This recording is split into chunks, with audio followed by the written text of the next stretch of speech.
यत् संगीतस्य अभ्यासं कुरु तदा अहं संगीतस्य अभ्यासं करोमि। यदा कदा मम मनः वदति कापि भाषायाः अभ्यासं कुरु, भाषायाः अध्ययनं कुरु, तदा अहं तदेव करोमि।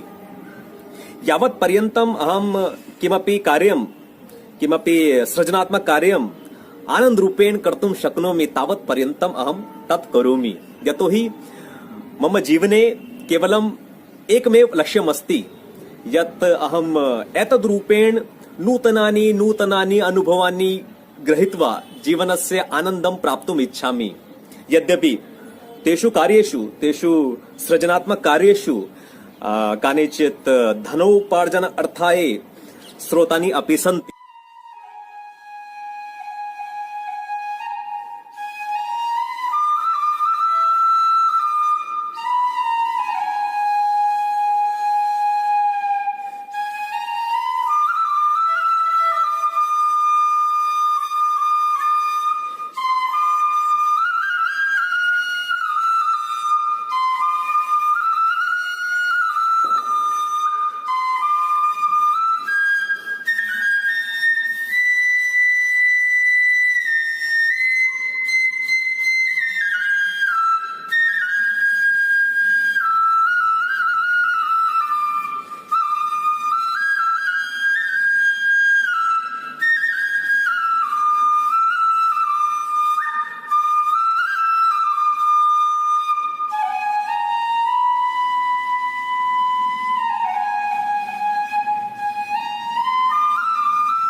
कितना शानदार है ना।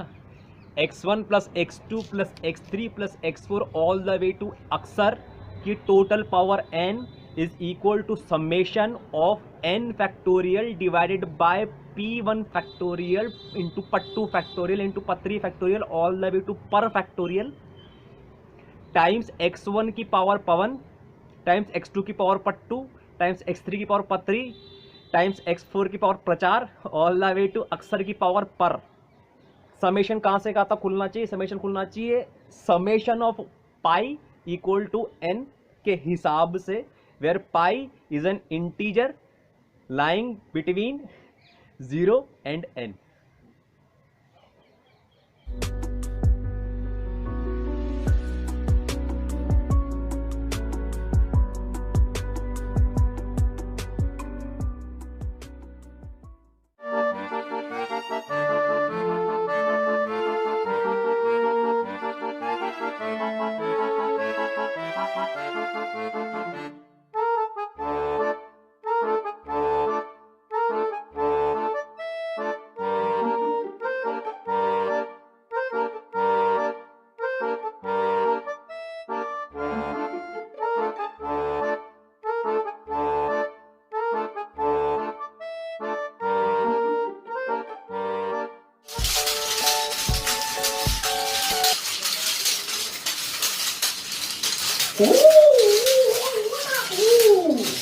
Last thing, how to play like a pro. See, I have learned to play nunchuck from Bruce Lee's movies, and what he used to do, he used to utter very scary noises. Ooh, wow, ooh, wow, ooh, ooh, ooh, ah, ooh, ooh, ah, ooh, ooh, ah, ooh.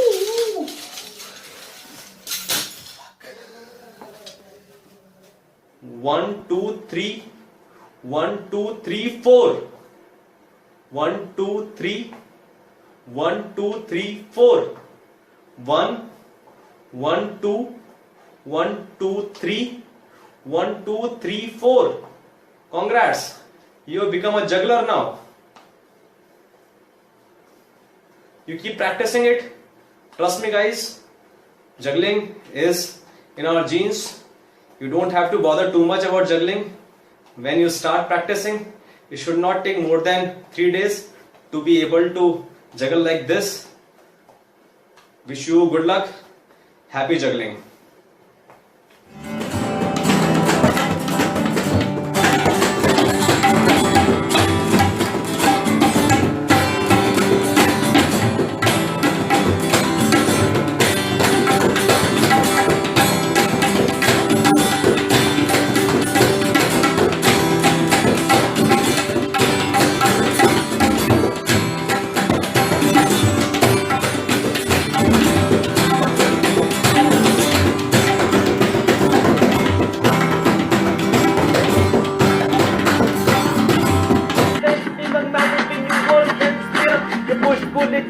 face card for in and through. Now him so lost in the moment and you're in and it's the face as a country. That's what you go. So they say it's best to go a sucker base. Cause the big don't know your cast today. That was yesterday. Yesterday is over, it's a different day. Sound a broken record playing over, but you promised it. Next time you promised it. You don't get another chance. Now you can do the game, but you lie again. Now you get to what you need. Up the window gets that's why they call it window babe.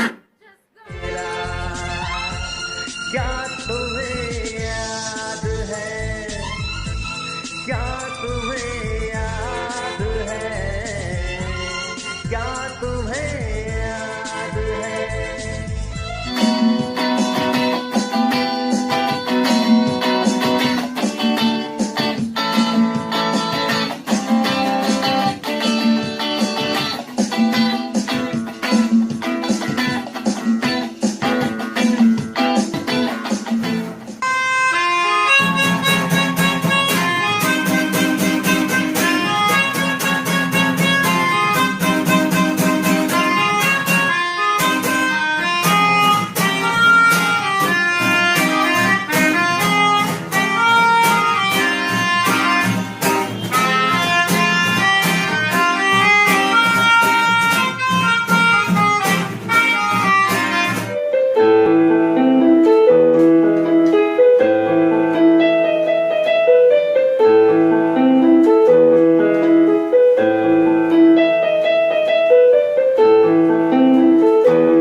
Please understand that. This is what this image explains. And this is what explains my superiority. I have been inferior and loser all my life. उसके तो बड़े-बड़े blog लिख दिए, मैंने किताबें लिख दूंगा. But because of this revolutionizing image and idea, I switched to superiority.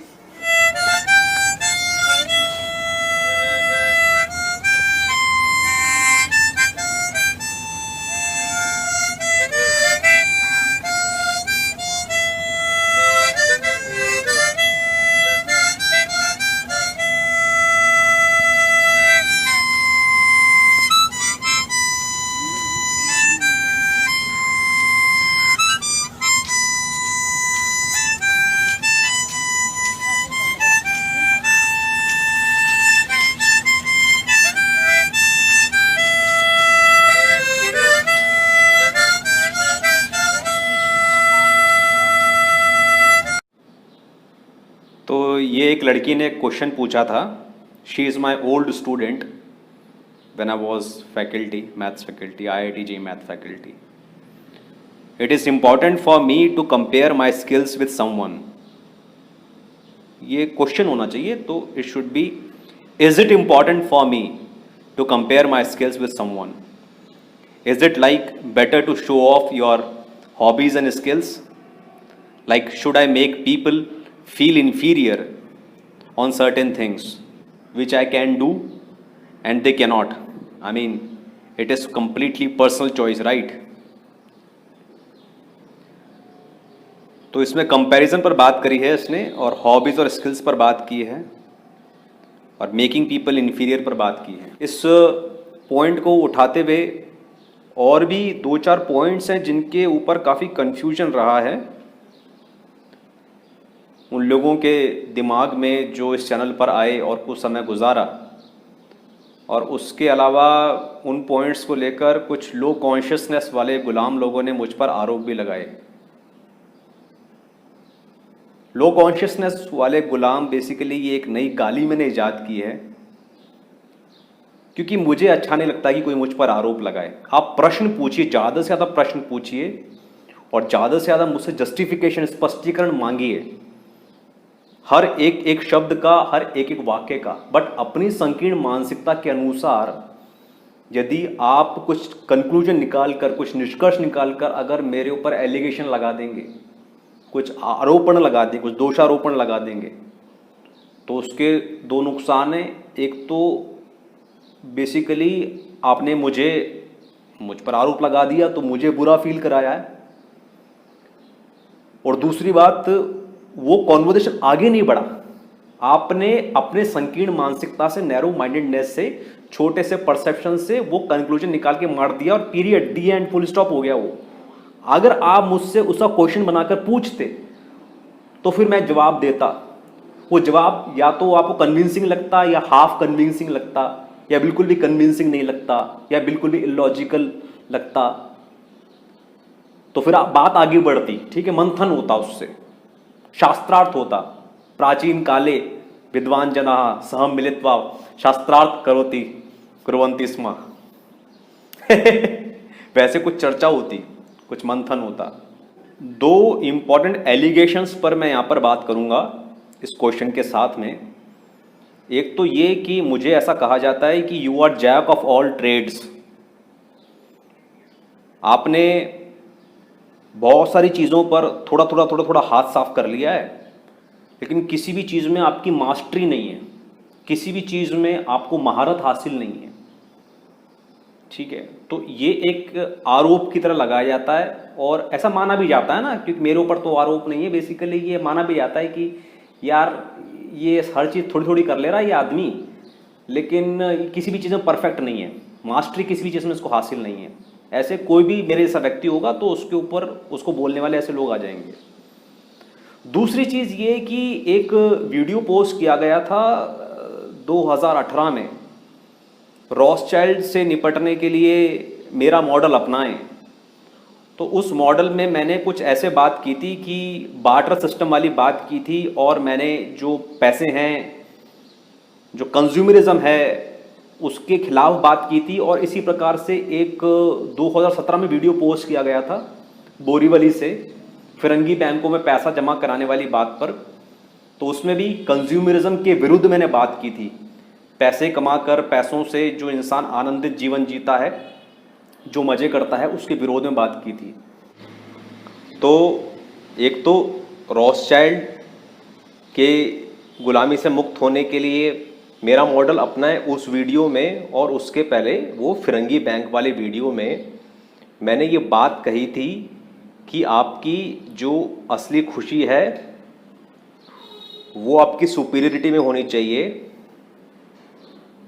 पैसा कमाकर कंज्यूमरिज्म के पीछे भागने में नहीं होनी चाहिए। कंज्यूमरिज्म मतलब यही सब कपड़े, जूते, गाड़ी, घर और luxury vacation etcetera, luxury experience of any kind. तो उससे काफ़ी डाउट्स वगैरह, काफ़ी कन्फ्यूजन्स वगैरह उठते हैं। तो आज मैं इन सब मुद्दों पर थोड़ा एक क्लैरिफिकेशन दूंगा जो कि मैंने पहले कभी दिया नहीं। सबसे पहली बात तो आपको ये समझनी है कि किसी व्यक्ति को जैक ऑफ ऑल ट्रेड्स होने में बुराई क्या है। मुझे master of one particular trade क्यों होना है।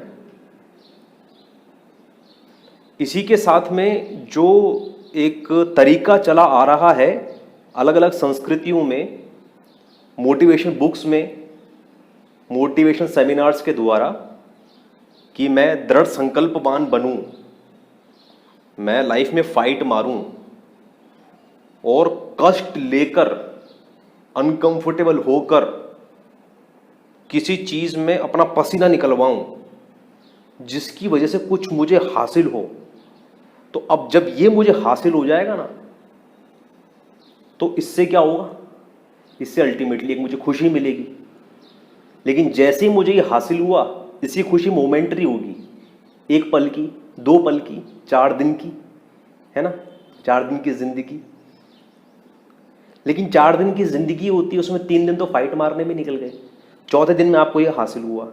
तो सबसे पहले तो मैं ये समझा दूं कि जिंदगी जीने का ये जो तरीका है कि मैं कोई गोल निर्धारित करूं, उसके पीछे मैं फाइट मारूं, अनकंफर्टेबल जोन में जाऊं, दृढ़ संकल्प का इस्तेमाल करते हुए, डिटर्मिनेशन का इस्तेमाल करते हुए मैं फाइट मारूं, फिर वो गोल मुझे अचीव हो जाए, फिर उस गोल से मिलने वाली जो खुशी है, जो फुलफिलमेंट है, जो डोपामिन हिट है, वो तो एक क्षणिक मात्र होगा, मोमेंटरी होगा। फिर कुछ समय बाद उसकी महत्ता कम हो जाएगी, फिर नया गोल बन जाएगा। उस नए गोल के लिए फिर से मैं कंफर्ट जोन के बाहर रहकर, असहज होकर, फाइट मार मार के, दृढ़ संकल्पवान होकर मैं उस गोल को हासिल करूं। फिर उसके साथ भी ऐसा ही होगा। तो पूरी जिंदगी की जो टाइमलाइन है, इस टाइमलाइन में अगर मैंने क्यूमुलेटिव जो पूरा योग करके जो फुलफिलमेंट मैंने पाया, वो तो क्षणिक मात्र का रहा है। सारी जिंदगी तो मेरी संघर्ष करने में, फाइट मारने में निकल गई। तो मैं इस जीवन जीने के तरीके के विरुद्ध हूं। ये जीवन जीने का तरीका काफी संस्कृतियों में बताया गया है, मोटिवेशन किताबों में, मोटिवेशन सेमिनार्स में बताया जाता है ये जीवन जीने का तरीका। मैं इस जीवन जीने के तरीके के पक्ष में नहीं हूं। मेरी फिलॉसफी और थ्योरी और सिद्धांत ही पूरा अलग है। फंडामेंटल अजम्पशंस जो मैंने माने हैं, मतलब वो बेबुनियाद अजम्पशन नहीं है। थोड़ी क्वांटम थ्योरी पढ़ ली, थोड़ा जीवन जी लिया, थोड़ा अध्यात्म पढ़ लिया, तो इन सब से मैंने निष्कर्ष ही निकाला है कि ये जो इंसान आया ना इस यूनिवर्स में, ये कुछ टैलेंट्स, कुछ क्वालिटीज, जैसे कि एक बीज होता है, आम का बीज जब होता है, हमको पता नहीं होता कि आम के बीज के अंदर इतने सारे बागान छुपे हुए हैं। तो उस आम के बीज के अंदर बेसिकली वो सारे बागान छुपे हुए हैं। जब उसको सारी सुविधाएं दी जाएंगी, मतलब फलित होने की, तो पता चलेगा कि ये सब है। तो ऐसी जब कोई इंसान इस पृथ्वी पर आया है, मानव जीवन लेकर आया है, तो उसको सारे रिसोर्सेज दिए जाएंगे। वो उसके अंदर की जो ऊर्जा है, जो परमात्मा का प्रकाश है, जो डिविनिटी, उसको बहने दिया जाएगा सहज रूप से। तो वो सारी के सारी उसके अंदर की क्वालिटीज और टैलेंट्स और सुपीरियरिटीज, परमात्मा का जो प्रकाश है, वो धीरे धीरे बाहर निकल कर आने लगेगा। और ये कोई बहुत ज्यादा ख्याली बात नहीं कह रहा हूं मैं। आप revolutionary education model of superior society के साथ में बच्चा ही भगवान है के साथ में मेरे बचपन की डायरी अगर आप देखेंगे तो आपको पता चल जाएगा कि मैं बचपन में कौन कौन से डायमेंशंस दिखा रखा था। तो उस समय वो डायमेंशंस मेरे अंदर से पता चल रही थी कि इसके अंदर ये डायमेंशंस हैं। और धीरे धीरे हर उम्र में मैंने किसी ना किसी रूप में उन डायमेंशंस को डिस्प्ले किया है। कोई देखने वाला नहीं था ना, जब मैं बच्चा था तब देखने वाला था, अब जरूर देखने वाले लोग हैं। तो मेरी थ्योरी ये है कि जो प्रकृति है आपको अंदर से ये धीरे धीरे इंट्यूशन देती रहती है, आवाज देती रहती है कि तेरी दिशा ये है, इस तरफ बढ़ जा, ये काम कर, इधर फाइट मार। बेसिकली वो फाइट मारने में ही उसका आनंद होगा। और इस दिशा में एक्सप्लोर कर, कुछ पढ़ और इस प्रकार के लोगों से मिल, उनकी संगत में रहे और उस दिशा में परमात्मा का जो प्रकाश है, जो डिविनिटी है, वो फ्लो होने दे। तो इस रास्ते पर क्या होता है कि प्रति पल, प्रतिदिन बेसिकली वो कर्म करने में उसको आनंद आता है और वो रास्ता ही बेसिकली उसका आनंद बन जाता है। और यहां से निकलती है थ्योरी आउटकम इंडिपेंडेंसी की, क्योंकि उस स्थिति में इस रास्ते पे चलता हुआ व्यक्ति आउटकम पर डिपेंडेंट नहीं होगा, आउटकम से अटैच नहीं होगा, क्योंकि ये कर्म करने मात्र में वो आनंदित है, क्योंकि ये कर्म ही उसकी सुपीरियरिटी है। और ये कर्म वह सहजता से कर रहा है, खुशी से कर रहा है, फुलफिल्ड होकर कर रहा है, आनंदित होकर कर रहा है। जो भी वीडियो में बोला हूं पिछले 4 सालों में, सारे मैंने आनंदित होकर बोले हैं, खुशी खुशी बोले, फुलफिल्ड होकर बोले हैं। और फिर उन वीडियोस का रिजल्ट क्या होगा इस बारे में मैंने कभी कोई चिंता नहीं की, वो अच्छा रहा हो या बुरा रहा हो। हां, ये जरूर है कि एक बार आपने कर्म कर दिया तो ये कर्म पर निर्धारित होगा कि उसका आउटकम कैसा होगा। तो कर्म आप बेसिकली ऑनेस्टी से, इंटीग्रिटी से, ईमानदारी से, पूरी जान लगाकर कीजिए, पहली बात। तो इस बात को समझिए, जो भी मैं करता हूं, मैं थोड़ा गिटार बजा लेता हूं, थोड़ा पियानो बजा लेता हूं, थोड़ा तबला बजा लेता हूं, थोड़ी बांसुरी बजा लेता हूं, थोड़ा कुछ गाना लिख लेता हूं, थोड़ा कुछ लेख लिख लेता हूं, थोड़ा कुछ 1-2 किताबें लिख दी है मैंने, थोड़ा मैं भाषणबाजी कर देता हूं, थोड़ा बहुत मैं हिंदू साहित्य पढ़ लेता हूं, थोड़ा बहुत मैं इस्लामी साहित्य पढ़ लेता हूं, थोड़ा बहुत मैं जॉर्डन पीटरसन को पढ़ लेता हूं, थोड़ा बहुत मैं अब्राहम हिक्स को पढ़ लेता हूं, थोड़ा बहुत मैं जो डिस्पेंजा को पढ़ लेता हूं, तो ये सब काम करने मात्र में मैं आनंदित हो जाता हूं। तो ऐसा नहीं है कि मैंने जिंदगी में इतने साल फाइट मारी, इसका तो कुछ निष्कर्ष निकला ही नहीं। निष्कर्ष तो वैसे भी अपेक्षित नहीं था, it was not anticipated at all, क्योंकि वो कर्म करने मात्र में ही मुझे आनंद आ गया। तो बेसिकली जब मुझे ऐसा बोला जा रहा है कि मैं जैक ऑफ ऑल ट्रेड्स ना बनूं, मैं मास्टर ऑफ वन बनूं, तो बेसिकली मुझे ये बोला जा रहा है कि ये सब कुछ हटा दूं, सब कुछ जला दूं, मैं एक ट्रेड पकड़ूं, मैं गिटार पकड़ूं। ये सत्य है कि गिटार मुझे सातों दिन पूरे 6-6 घंटे बजाने में आनंद नहीं आता है। रोज मैं गिटार पेलता हूं, कुछ 15, 20, 30 मिनट पेलता हूं, कभी कभी स्किप भी हो जाता है, ठीक है, तो मैं आनंदित हूं उसमें, मुझे कोई कंप्लेन नहीं है गिटार से, ना गिटार को आई थिंक मुझसे कुछ कंप्लेन होगी। तो मुझसे ऐसा एक्सपेक्ट किया जा रहा है कि मैं दर्द लेके, जब मेरा संस्कृत पढ़ने का मन हो रहा है तो मैं संस्कृत ना पढ़ूं, वो टाइम को मैं गिटार में लगाऊं। जब मेरा वीडियो में भाषण देने का मन कर रहा है कैमरे पर, तो मैं भाषण ना दूं, वो समय मैं गिटार में लगाऊं। जो समय मेरा ध्यान करने का मन कर रहा है, मैं ध्यान ना करूं, वो समय मैं गिटार में लगाऊं। जो समय मेरा बांसुरी बजाने का मन कर रहा है, जो राग शिवरंजनी के अलंकार हैं हीरो ट्यून के पहले, उसका अभ्यास करने का मन कर रहा है, एक प्योर डिजायर उतर रही है, नाजिल हो रही है ऊपर से, उस डिजायर को मैं सहज रूप से ना फ्लो होने दूं, वो समय को मैं गिटार में लगाऊं, है ना। जब मेरा मन कर रहा है कि यार मैं आशावरी राग की प्रैक्टिस करूं, गिटार के जरिए ही करूं, ये चलो गिटार के जरिए नहीं करते, गिटार तो वापस आ गया, पियानो के जरिए करूं, पियानो में हारमोनियम 414 लगाकर मैं करूं, वो समय ना करूं, मैं उसका रियाज ना करूं, वो समय मैं गिटार में लगाऊं, ठीक है। और जो मीटअप वगैरह करने के लिए मैं जाता हूं, कभी मुंबई, कभी पुणे, कभी अहमदाबाद, कभी जयपुर, कभी एनसीआर, तो ये सारे काम ना करूं, ये सब कुछ छोड़ छाड़ के मैं गिटार में लगाऊं। ये बेसिकली वो चाह रहा है मुझसे, जो मुझ पर आरोप लगा रहा है ना कि आप तो जैक ऑफ ऑल ट्रेड्स हो, आप मास्टर ऑफ नन हो, वो व्यक्ति मुझ पर ये आरोप लगा रहा है, वो व्यक्ति मुझसे ये चाह रहा है कि मैं सब कुछ भी ना करूं, ये सारा वक्त और अटेंशन लेकर मैं गिटार में लगाऊं। तो आप मुझे बताइए कि वो जो मैं समय लगाऊंगा उसमें मैं क्या आनंदित रहूंगा? उसमें मैं आनंदित बिल्कुल नहीं रहूंगा, क्योंकि मेरा आनंद वो सारे काम करने में था, गिटार बजाने में भी था, लेकिन थोड़ा था। हाँ, ये जरूर है कि मैं सारा टाइम उसमें लगा दूंगा और मैकेनिकली स्केल्स की प्रैक्टिस करता रहूंगा, मैकेनिकली मैं अलग अलग आरपीजीओस की प्रैक्टिस करता रहूंगा, मैकेनिकली मैं अलग अलग इंट्रोस की प्रैक्टिस करता रहूंगा, रॉक इंट्रोस की प्रैक्टिस करता रहूंगा, ब्लूज इंट्रोस की और ब्लूज स्केल्स की प्रैक्टिस करता रहूंगा। तो सुबह शाम उसमें लगा रहूंगा, तो मैं एक अच्छा गिटारिस्ट बन जाऊंगा।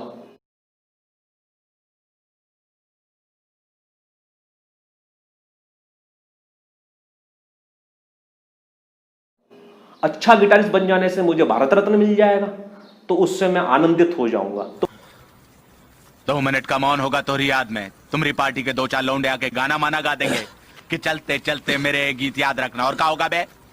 और क्या होगा? है नेशनल हॉलीडे होगा का तोरी याद में? तो वो वही आनंद की मैं बात कर रहा हूं, वो जो आनंद होगा ना वो क्षणिक होगा, ठीक है।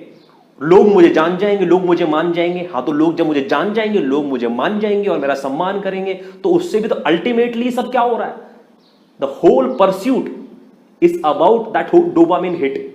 तो डोपामिन हिट जब मुझे मिल जाएगी भारत रत्न मिलने से, वो डोपामिन हिट मुझे मिल जाएगी जब मैं अरिजीत सिंह जैसा फेमस एक संगीतकार बन जाऊंगा, तो वो डोपामिन हिट तो मुझे पहले ही मिल रही थी ना। आप समझ रहे हैं इस बात को? अभी भी मिल रही थी, क्योंकि मृत्यु का तो कुछ भी नहीं पता, भी कभी भी आ सकती है। आज भी मर सकता हूं, कल भी मर सकता हूं, परसों भी मर सकता हूं। फाइट मारते मारते मर गया है, और 3 दिन बाद समझ लो मैं मर गया, और वो भारत रत्न मुझे 13 साल बाद मिलने वाला था। तो वो डोपामिन हिट तो मेरे अधिकार से चली गई। तो बजाय उस रास्ते को फॉलो करने के, क्यों ना मैं ये रास्ता फॉलो करूं जिस रास्ते में हर पल हर क्षण मुझे आनंद है। Please understand.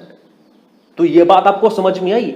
इसका मतलब ये है कि अल्टीमेटली आनंदित होना ज्यादा महत्वपूर्ण है एक फेमस गिटारिस्ट बनने से ज्यादा, एक अति रिच व्यक्ति बनने से ज्यादा, एक अवार्ड विनिंग प्लेयर बनने से ज्यादा, या फिर अवार्ड विनिंग व्हाटएवर बनने से ज्यादा।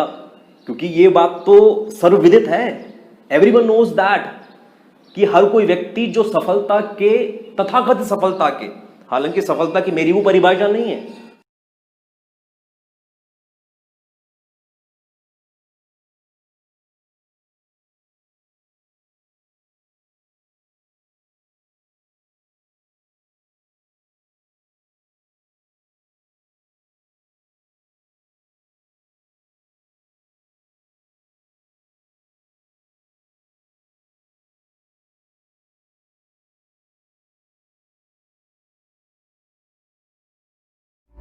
सक्सेस शब्द का प्रयोग तो मैंने कभी किया नहीं और ना ही मुझे सफलता में कोई रुचि है। फिर भी अगर कोई मुझे डिफाइन करने के लिए कहे तो I would say that living with full self expression is success.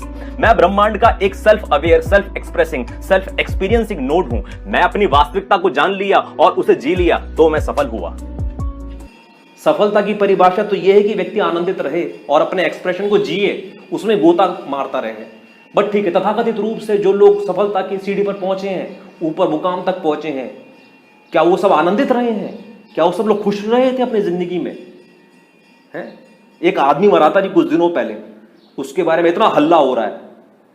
मुझे तो लगता है कि मेरा 1 मिनट भी कीमती नहीं है कि मैं उस आदमी को दूं, उस मरे हुए आदमी को दूं, जो आदमी 4 लाख की बाइक चलाता है, 2 करोड़ की गाड़ी चलाता है, 20 करोड़ के बंगले में रहता है, 80 लाख की दूरबीन रख रखी उसने अपने बालकनी में चांद सितारों को देखने के लिए।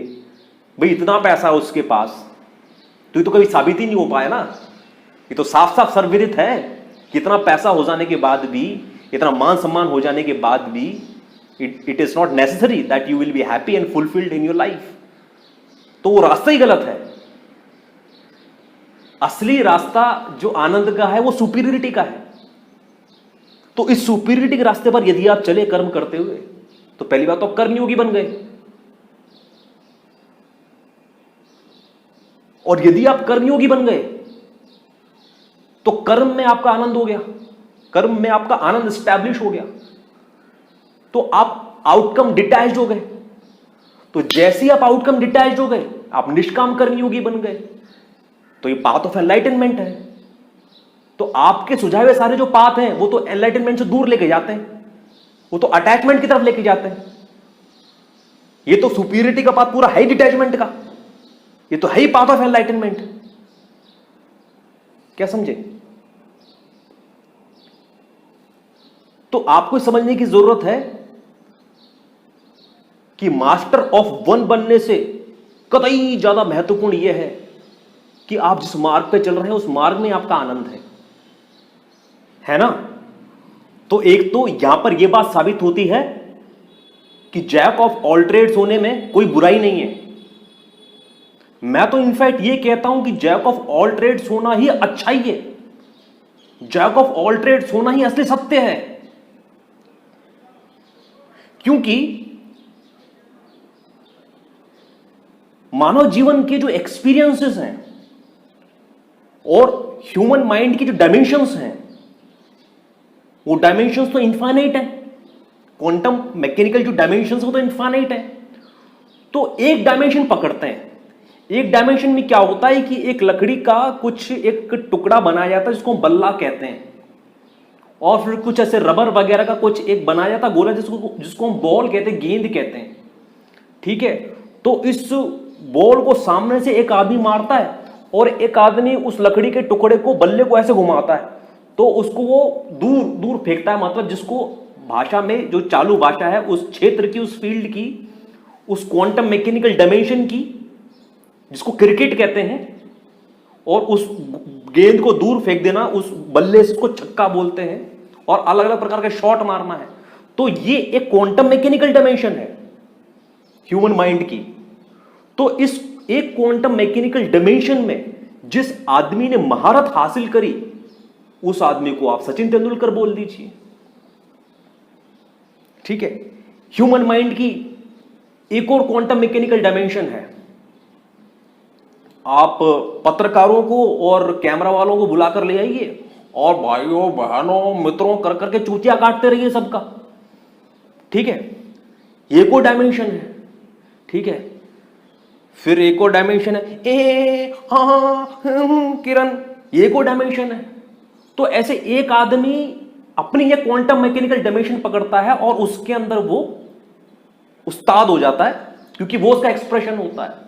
तो बेसिकली ऐसे अगर मैं गिनती गिनने लगूं तो मुश्किल से ये तो 1 पेज, 2 पेज, 3 पेज, अधिक से 4-5 पेज मैं अगर एक ही गिनाने लगूं कि क्रिकेट एक डायमेंशन, एक क्वांटम मैकेनिकल डायमेंशन, पॉलिटिक्स और एक पब्लिक स्पीकिंग और एक मैथमेटिक्स टीचर, एक आर्टिस्ट, गिटारिस्ट, पियानिस्ट, ऐसे कर करके अगर मैं सूची बनाने लगूं तो ये तो बहुत ही लिमिटेड सूची बनेगी, नीशेस की, क्षेत्रों की।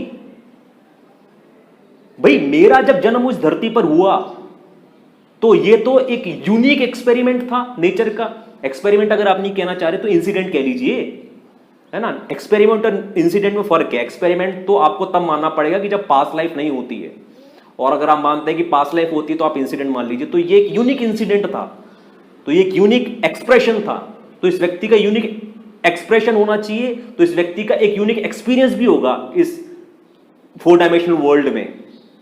तो जरूरी है क्या कि जो मेरी सुपीरियरिटी हो, जिस चीज के अंदर मेरे जैसा कोई ना हो, जिस क्षेत्र के अंदर, वो क्षेत्र पहले से एनलिस्टेड हो कहीं, ये जरूरी है क्या? इसके उल्टे होने की संभावना ज्यादा है कि जो मेरा क्षेत्र होगा वो कहीं पर एनलिस्टेड पहले से नहीं होगा, क्योंकि मैं एक यूनिक एक्सप्रेशन हूं ना डिवाइन का। और ऐसा भी हो सकता है कि जो मेरा यूनिक एक्सप्रेशन होगा वो पहले कभी एक्सप्लोर ही नहीं किया गया हो, और this is how ideally it is, this is how ideally the truth is, and this is what the truth is. क्योंकि हितेश शाक्य का जो आइडियल एक्सप्रेशन है, जो यूनिक एक्सप्रेशन है, जब हितेश शाक्य में से डिवाइन अपने फुल फॉर्म में फ्लो करके एकदम परमात्मा का प्रकाश एकदम अपने पूर्ण रूप से प्रकाशित हो रहा हो, तो उसका जो एक्सप्रेशन होगा वो पहले कहीं किसी ने एक्सप्लोर नहीं किया होगा। अगर पहले कभी किसी ने एक्सप्लोर किया होता, उसे एक्सपीरियंस किया होता, तो फिर मुझे जन्म लेने की क्या आवश्यकता थी, है ना। तो जब मेरा एक्सप्रेशन देखा जाएगा तो मेरा एक्सप्रेशन कैसा होगा आपके सामने है इस चैनल पर। तो ये बात आपको आगे समझ में। तो मेरा एग्जिस्टेंस, मेरा अराइवल यहां पर एक यूनिक एक्सप्रेशन था। तो जब मैं उस एक्सप्रेशन को जीऊंगा तो जरूरी नहीं है कि उसे नाम देने के लिए कोई टर्मिनोलॉजी पहले से एग्जिस्ट करती हो कि ये तो एक महान क्रिकेटर है, ये तो एक महान पॉलिटिशियन है, ये तो एक महान एक्टर है, ये तो एक महान इंजीनियर है, ये तो एक महान एंटरप्रेन्योर है, ये तो एक महान डॉक्टर है। नहीं नहीं, हाँ वो हो सकता है, लेकिन जरूरी नहीं है कि मैं वो प्री एग्जिस्टिंग कैटेगरीज में से बिलोंग करूं। तो फिर मेरे एक्सप्रेशन का नाम क्या होगा? मेरे एक्सप्रेशन का नाम होगा कि ये महान हितेश शाक्य है, ये महान प्रितपाल सिंह है, ये महान गरिमा है, ये महान रूपल है, ये महान हिमांशु है, ये महान हर्षित पंचेता है। ये इतना महान है कि इसकी महानता नॉन डुप्लीकेबल है, एंड देयरफॉर इनकंपैरेबल है। ये उत्तर आ गया वो सबसे पहले प्रश्न का जो उठाया था। इसकी जो महानता है, इसकी जो यूनिकनेस है, इसके जीवन का जो संगीत है,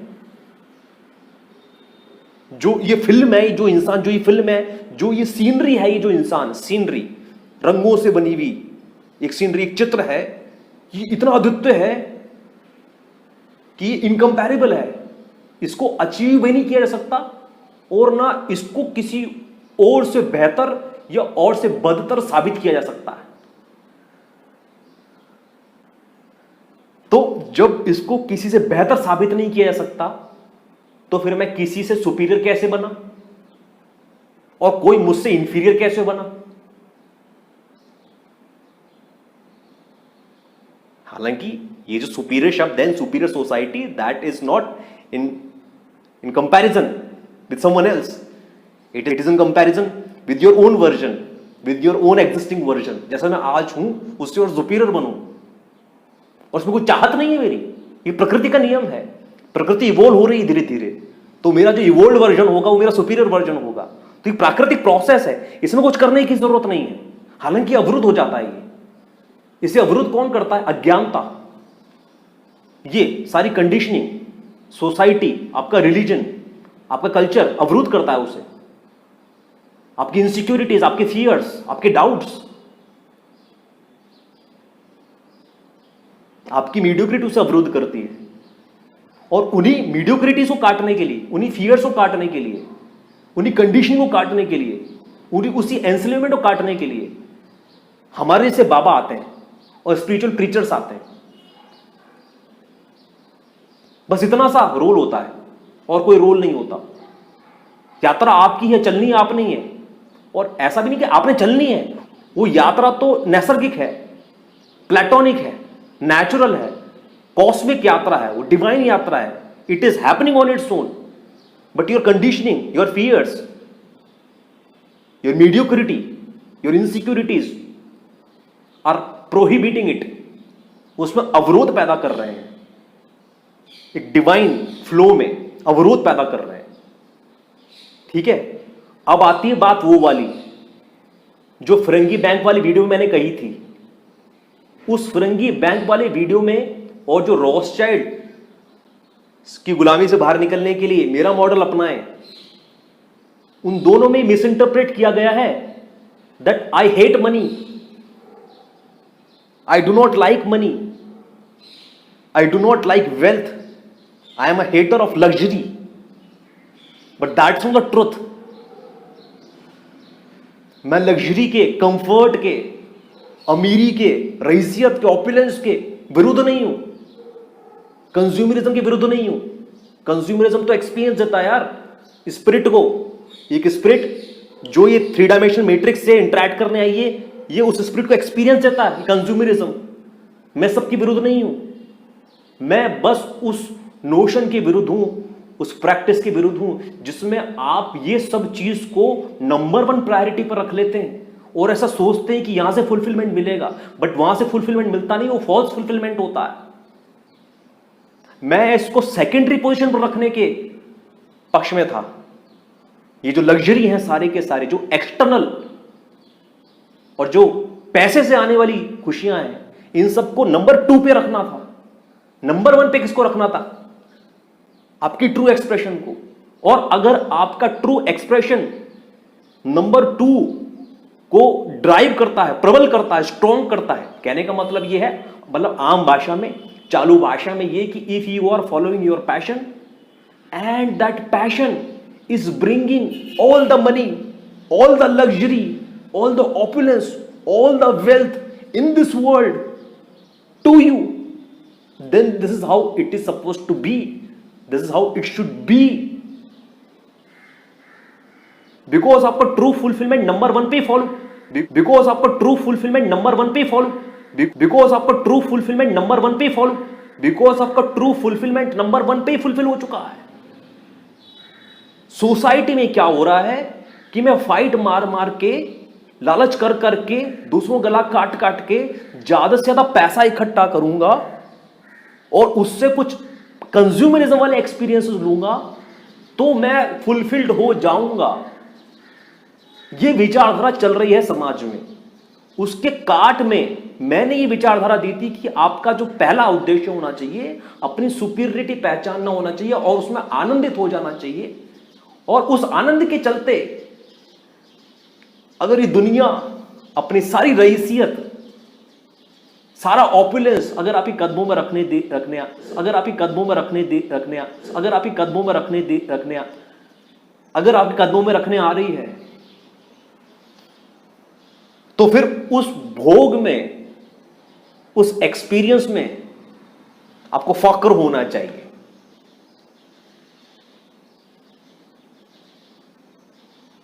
Please understand. So people started thinking that I have become money minded. मैं मनी माइंडेड कोई नहीं हो गया हूं।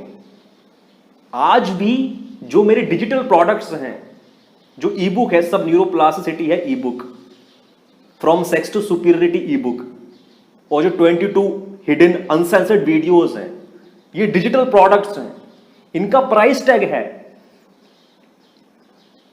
बट ये वेल डिफाइंड प्राइस नहीं है। कोई ये प्राइस दे सकता है, कोई इससे ज्यादा भी दे सकता है, कोई इससे कम भी दे सकता है, कोई कुछ भी ना दे सकता है। वो सारी फैसिलिटी है। उसके अलावा जो मेरा समय है, उस समय के ऊपर प्राइस टैग लगा हुआ है, लेकिन उस समय में प्राइस से भी ज्यादा महत्वपूर्ण है कि मेरी विलिंगनेस। कई बार तो ऐसा होता है कि मैं पर्सनल सेशन देने के लिए, बात करने के लिए उपलब्ध ही नहीं हूं, मूड में ही नहीं हूं। 1000 रुपए घंटे में भी नहीं बिकूंगा, 2000 रुपए घंटे में भी नहीं बिकूंगा, 5000 रुपए घंटे में भी नहीं बिकूंगा। तो भैया समय तो सीमित है, समय तो लिमिटेड है, और उसमें भी जो मेरा मूड वाला समय होता है वो तो लिमिटेड है। और उसके लिए भी if someone is willing to pay, तो भैया फिर मैं क्यों उसको प्राइस टैग ना लगाऊं, है ना। और मैं एक और बात बता देता हूं, जो रॉथस्चाइल्ड की गुलामी से निकलने के लिए मेरा मॉडल अपनाए, उस मॉडल की यह भी महत्ता थी कि जो कैपिटलिज्म चल रहा है और वो जो मॉडल मैंने प्रपोज किया था, इस मॉडल और इस मॉडल के बैलेंस में आप काम करने की कोशिश करें और देखें कि ये बैलेंस आप निभा सकते हैं क्या। कम से कम बैलेंस में तो आ जाएं। और अगर आप बैलेंस भी नहीं निभा सकते, इसका मतलब है कि वो मॉडल तो कंप्लीटली अनसक्सेसफुल होगा, और एक आम आदमी के लिए तो वैसे भी अनसक्सेसफुल होगा। वो तो मैंने अपना रास्ता चुना कि मैं एक बैलेंस में उसको कंसीडर कर सकूं, बैलेंस में उसे प्रैक्टिस कर सकूं, बिकॉज सब न्यूरोप्लास्टिसिटी है।